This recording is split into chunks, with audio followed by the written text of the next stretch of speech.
আমার আসলে এই আমার এই ২-৩টা সিনেমার শেষের পর আসলে আপনাদের এই চলচ্চিত্র রিলেটেড কোনো কিছুতে আমাকে পাবেন না।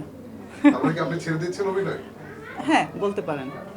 নিজস্ব ব্যক্তিগত ব্যাপার মানে আম, আমার কাছে মনে হয় যে আমার পরিবারটাকে, আমার বাচ্চাদের, আমার স্বামীকে আমার সময়টা আসলে বেশি দেওয়া উচিত। কারণ আমি আসলে যেটা সত্যি কথা যে আমি অনন্তর সাথে পরিচয়ের আগে আমি মডেল ছিলাম।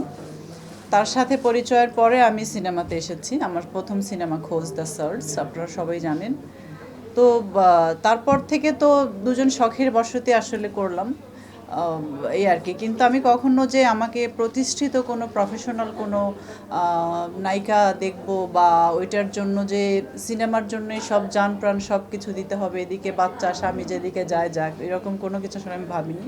আমি ভেবেছি ঠিক আছে, স্বামী স্ত্রী দুজন একসাথে কাজ করি, একসাথে সময় দিই, একসাথেই থাকা হয়, যতদিন ভালো লাগে করব, যতদিন ভালো না লাগে করব না। তো আমার কাছে এখন ভালো লাগছে না, এইগুলোর পরে আর করব না।